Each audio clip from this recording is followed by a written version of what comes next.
I can't imagine us producing lower quality, less sustainable housing with more cost than we are today in this country. We are currently in a housing crisis. Most Americans are paying more than a third of their income for housing. Many economists have seen a connection between our housing crisis and an undersupply crisis. We have not been building enough housing to meet demand. What I have studied is how industrialization of construction can increase supply.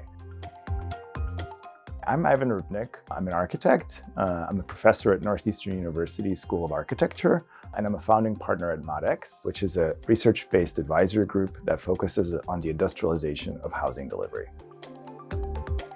Offsite construction denotes the fact that a significant portion of construction activity has moved from the construction site into a controlled environment, into a factory. And so that has huge impact on, obviously, on-site labor productivity, has a huge impact on, for example, disturbance when we're dealing with existing communities. It has a huge impact on the way we use resources.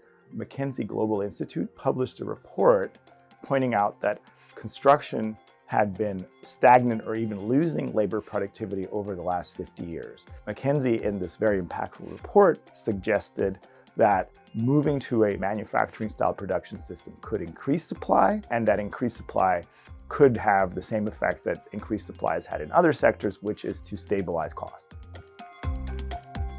As part of our work with the National Institute of Building Science and the U.S. Department of Housing and Urban Development, we decided to compare two very mature sectors and frameworks around industrialized construction, that of Sweden and that of Japan.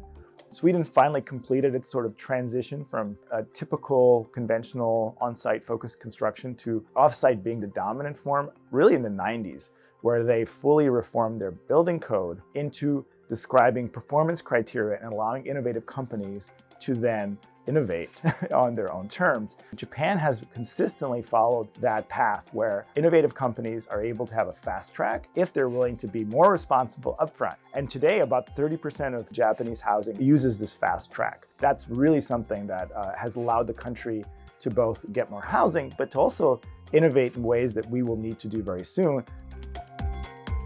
Because of the increasing housing crisis, we were encouraged not only to research these best practices, but to make recommendations around future actions that HUD and other federal agencies could take. We found that government action is necessary for regulatory reform. Regulatory reform is absolutely essential for innovative companies to be able to scale. We can't have scale without regulatory reform, and we can't have affordability without innovation.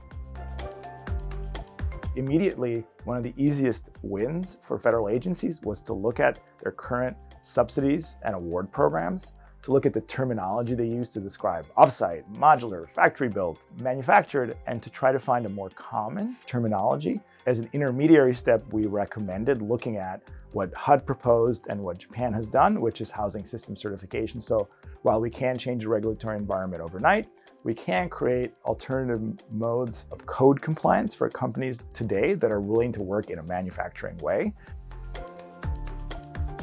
And if we admit that we have a problem, I think we can get to a really exciting solution, and we can create not just higher quality housing, but the kind of housing that people need, a housing that is both affordable, that is higher quality, that is sustainable, and that is just going to surprise us and give us wonder and beauty, which is one of the other reasons why I'm an architect. And I really believe that this is the time, because we can't get any worse. With the current housing crisis and with future resource crises that we're going to be facing, it's really a time to reinvent housing delivery.